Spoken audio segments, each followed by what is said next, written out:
السلام علیکم۔ آج ہم شیطان کے پوتا کی نئی ایپیسوڈ کے ساتھ حاضر ہوئے ہیں، تو بنا انتظار کیے چلتے ہیں ایپیسوڈ کی طرف۔ جن لوگوں نے ابھی تک چینل کو سبسکرائب نہیں کیا، کائنڈلی سبسکرائب کر دیں اور بیل آئیکن کو پریس کر دیں۔ تیکوش باتوں ہی باتوں میں مجھے شیطان کی بیوی ترتبہ کے پاس لے چلا۔ ہم راہداری سے گزرے تو سامنے ترتبہ بیٹھی ہوئی تھی۔ ایک اسٹیج سجا تھا، آس پاس ابلیسی خدام تھے۔ ایک ابلیسی لال کلر کا شربت بانٹا جا رہا تھا۔ ترتبہ نے مجھے دیکھتے ہی کہا، آؤ تم ہمارے مہمان ہو۔ میں پاس گیا تو ترتبہ نے کہا، بیٹھ جاؤ۔ میرا من نہیں کر رہا تھا، لیکن اسی وقت ایک ابلیسی ساز بجنے لگا، میرا دل بہکنے لگا اور میں بیٹھ گیا۔ اسی اسنا میں ترتبہ نے ایک خادمہ کو کہا کہ ہمارے مہمان کو شربت پیش کرو۔ وہ خادمہ جب شربت میرے پاس لائی تو مجھے پتہ تھا کہ یہ ابلیسی شربت ہے، تو میں نے انکار کر دیا، مگر اس کی طلسمی آواز میں کچھ ایسا سحر تھا کہ جب اس نے دوبارہ کہا میں منع نہ کر سکا۔ میرا حلق خشک ہو چلا تھا، مجھے ایسے لگ رہا تھا میں تپتے صحرا میں گھوم رہا ہوں اور پانی کی تلاش میں ہوں، اور مجھے کہیں پانی نہیں مل رہا۔ مجھے بے انتہا پیاس لگنے لگ گئی۔ اسی وقت جب اس نے دوبارہ پیشکش کی تو میں نے گلاس تھاما اور وہ لال شربت اپنے حلق میں بلا تعطل انڈیلتا گیا۔ وہ پیتے ہی جیسے میرے دل کو کسی نے دبوچ لیا اور میرے اندر ایک طلسمی سحر آ گیا اور مجھے سب کچھ اپنا اپنا سے لگنے لگا، اور اس کے بعد مجھے چکر آنے لگے اور میں بے ہوش ہو گیا۔ جب میری آنکھ کھلی تو خود کو صحرا میں باہر پایا۔ سب سے پہلا خیال مجھے یہ آیا کہ ریشمہ کا کیا ہوا؟ یقیناً اس کی بلی دے دی گئی۔ میری آنکھ کھلی تو میں نے دیکھا تو مجھے دیوش اور تیکوش پاس ہی نظر آئے۔ ان کے ساتھ ایک ابلیسی خاتون تھی۔ اس کا تعارف انہوں نے صابونہ کے نام سے کروایا۔ دیوس نے کہکا لگایا اور کہا، اب تم ابلیس کے پیروکار بن چکے ہو۔ تمہاری تمام نیک قوتیں اور تمام علم ضائع ہو چکا ہے۔ تم نے ابلیسی مشروب پی کر ابلیسی پیروکاری قبول کر لی ہے۔ اب تم کچھ نہیں کر سکتے۔ میں نے کچھ وظائف پڑھنے کی کوشش کی، لیکن میری زبان جیسے سل گئی ہو، میرے ہونٹ بالکل ساکت ہو گئے ہوں، میں کچھ نہ پڑھ سکا۔ میں سمجھ گیا میں ابلیس کے بہکاوے میں آ گیا ہوں، میں ابلیس کی چال میں بہک گیا ہوں۔ پھر چند ہی عرصے میں انہوں نے مجھے کالے جادو کی ترغیب دی۔ میں بے بس تھا، میں کچھ نہیں کر سکتا تھا۔ میں نے کالا جادو سیکھا، کالے علم پہ غالب آ گیا اور مکمل ایک کالے جادوگر کی حیثیت سے مانا جانے لگا۔ پھر ایک دن دیوس، تیکوش اور صابونہ میرے پاس آئے اور انہوں نے کہا، اے ہمارے دوست، آقا حفاف ولادت نو کے بعد ایک اور تکلیف میں مبتلا ہو گئے ہیں، جس کی وجہ سے صحراؤں میں شیطانی طلسمات کا جال ٹوٹ رہا ہے۔ قحط ختم، صحراؤں کے مسافروں کا اطمینان بھی لوٹ رہا ہے، صحرائی دنیا کی دہشت ختم ہو رہی ہے۔ ہمیں معلوم ہوا ہے یہاں سے کچھ فاصلے پر اللہ کے ایک برگزیدہ بندے سید کبیر نے ڈیرا لگا لیا ہے۔ وہ پاک پتن سے آئے ہیں، ان کی یہاں روحانی ڈیوٹی لگائی گئی ہے۔ مریدین کا حلقہ بہت وسیع ہو چکا ہے۔ ہم نے سید کبیر کو بڑی مشکل سے مار تو دیا ہے، اور اس میں ہمارے بہت سے گرگوں کی جان بھی گئی ہے، انہیں بھی دفن کر دیا ہے۔ آقا حفاف نے کہا ہے، اگر سید کبیر کی لاش صحرا کے اس خطے میں دفن رہی تو شیطانی طلسمات پر ان کا قہر نازل ہوتا رہے گا، لہٰذا سید کبیر کی لاش کو قبر سے نکال کر جلا دیا جائے اور اس کی راکھ ہمارے حوالے کر دی جائے۔ یہ کام ہم نہیں کر سکتے، لہٰذا آقا نے یہ ذمہ داری تمہیں سونپی ہے اور کہا ہے کہ انتہائی رازداری کے ساتھ یہ کام کرنا ہے، کیونکہ نورانی قوتیں ان کی قبر پر معمور ہیں۔ ہم تمہارے ساتھ جائیں گے، مگر یہ کام تمہیں اکیلے کرنا ہوگا۔ سید کبیر کا نام میں اپنے ایک مرید سے سن چکا تھا۔ میرا یہ مرید کالے عملیات کے لیے قبروں سے ہڈیاں اور منحوس جانور اکٹھے کر کے لاتا تھا۔ یہ اس کا پیشہ بھی تھا اور وہ پنجاب کے عاملوں کو یہ اشیاء بھی فراہم کرتا تھا۔ اس نے بتایا کہ وہ سید کبیر کی بستی کے قبرستان سے ہڈیاں تلاش کرنے گیا تھا، مگر کسی قوت نے اسے قبرستان سے باہر پھینک دیا۔ مجھے صابونہ کی طرف سے سخت ہدایت تھی کہ کسی سے الجھنا نہیں، اس لیے میں نے اپنے مرید کی بات سننے کے بعد کسی رد عمل کا اظہار نہیں کیا تھا۔ مگر اب میرے فتنہ گر دوست سید کبیر کا معاملہ میرے پاس لے کر آ گئے تھے۔ میں جانتا تھا کہ مجھے ہر صورت میں ان کے حکم کی تعمیل کرنی ہے، مگر نہ جانے کیا بات تھی کہ اللہ کے نیک بندے کی لاش کی بے حرمتی کو سن کر مجھے کچھ ہو گیا تھا۔ شاید یہی وہ لمحات تھے جب میرے دل سے نحوست، غضب اور شیطانیت کا غلاف سرکہ تھا، مگر صابونہ کی حشر سرمانیوں اور جلوہ خیز اداؤں نے مجھے اس کام پر آمادہ کر لیا، اور میں رات ہوتے ہی اپنا فتنہ گرد دوستوں کی رہنمائی میں زندگی اور موت کے سفر پر روانہ ہو گیا۔ موسم بدستور غیظ و غضب کا اظہار کر رہا تھا۔ تیکوش، دیوس اور صابونہ مجھے باحفاظت سید کبیر کی بستی کے پاس لے گئے۔ خود اس بستی سے چند قدم کے فاصلے پر رک گئے۔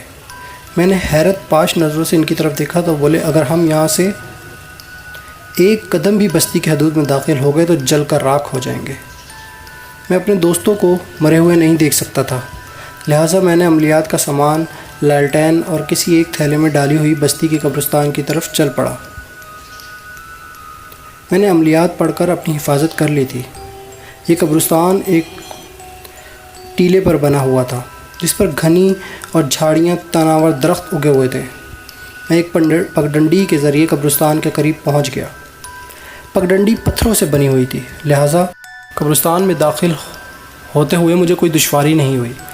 میں قبرستان کے اندر داخل ہو گیا۔ اس لمحے میرے قریب کڑکتی بجلی کا ایک لپکا ہوا۔ پہلی بار میرا دل بے اختیار دھڑکا، وہ دل جو خود دہشت سے لرزنا بھول چکا تھا، مگر اس لمحے ایک بار پھر دھڑکنے لگا تھا۔ یوں لگا جیسے آسمانی بجلی کی چکاچوند میرے دل کی سیاہ مہیب دنیا میں روشنی پیدا کر گئی ہے، میرے دل پر غفلت کا پردہ جلا دیا ہے۔ میں جہاں تھا وہیں رک گیا اور ہاتھ میں پکڑا ہوا سامان نیچے رکھ دیا۔ میرا سامان نیچے رکھنے کی دیر تھی کہ دور سے ایک سنسناتی زہر میں بجھی صدا آئی، یہ کیا کر رہا ہے؟ کیا تو ڈر گیا ہے؟ یہ صابونہ کی صدا تھی جو ہمیشہ مجھے اپنا اسیر بنا لیتی تھی۔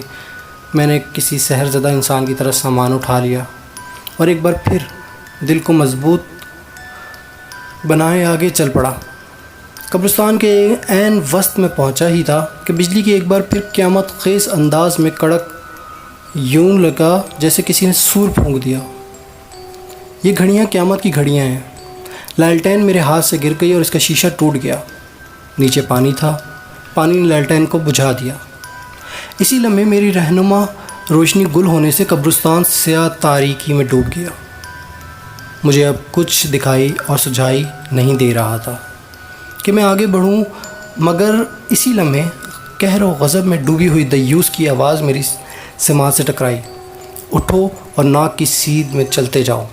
سید کبیر کی قبر تم سے 40 قدم کے فاصلے پر ہے اور اس کے پاس ایک دیا روشن ہے، تمہارے لیے اتنی ہی روشنی کافی ہوگی۔ دیوس کے غضب نے میرے ڈوبتے دل میں شیطانی قوت بھری اور میں اٹھا، مگر ابھی چند قدم ہی چلا تھا کہ ایک ٹوٹی ہوئی قبر میں میرا پاؤں جا پڑا۔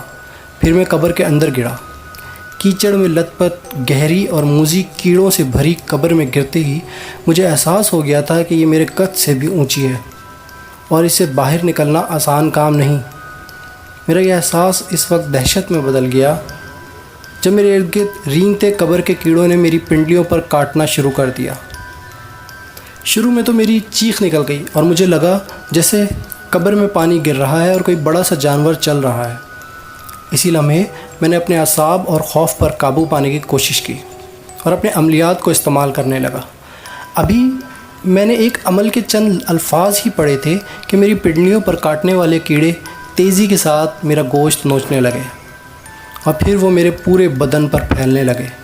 میں اذیت میں مبتلا ہو کر عمل پڑھنا بھول گیا۔ میں نے ہاتھوں کی مدد سے کیڑوں کو کپڑوں سے جھاڑنے کی کوشش کی، مگر کیڑے میرے کپڑوں کے اندر داخل ہو چکے تھے اور میں نے بدن سے جھاڑتے جھاڑتے تھک گیا تھا۔ قبر کے کیڑوں نے مجھے تازہ غذا سمجھ کر مجھ پر غلبہ پا لیا۔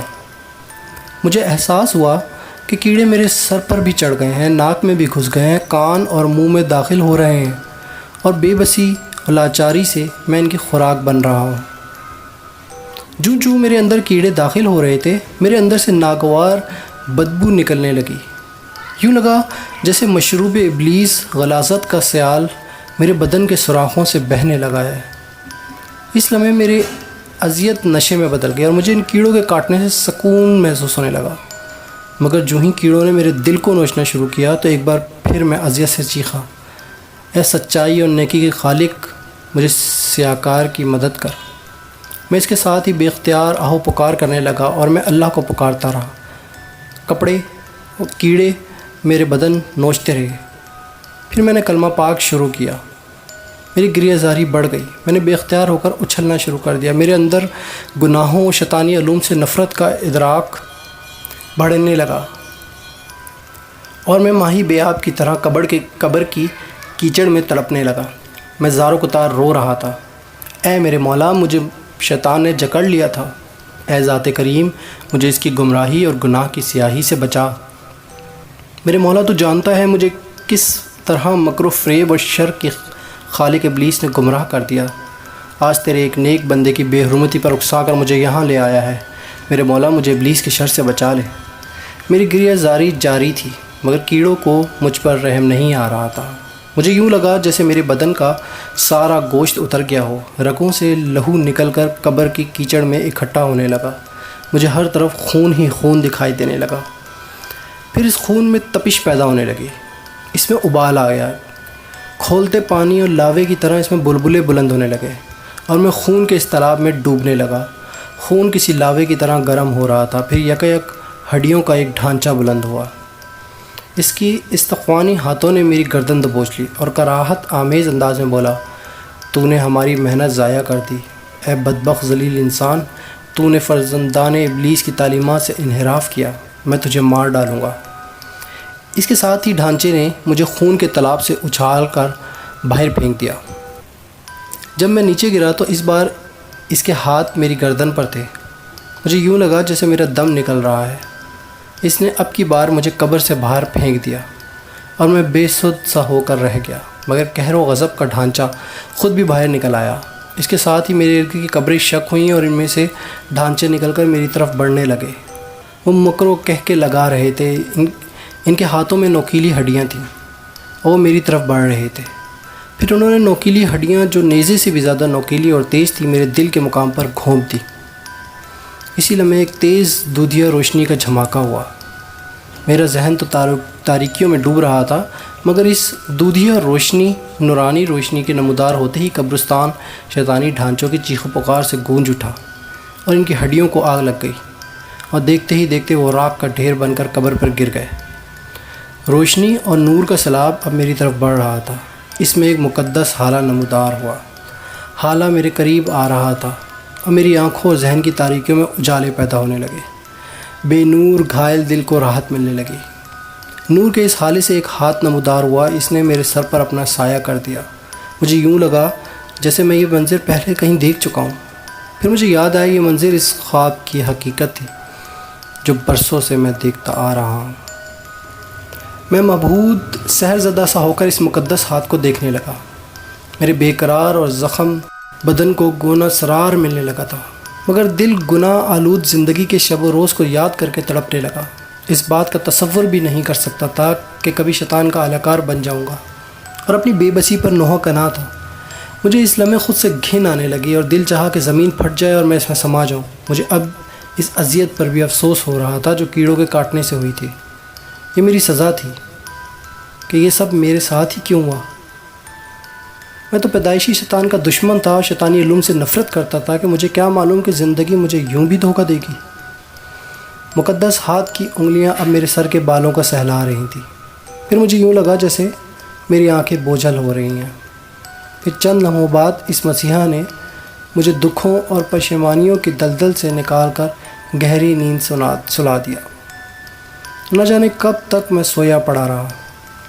جب آنکھ کھلی تو یہ ماحول یکسر مختلف تھا۔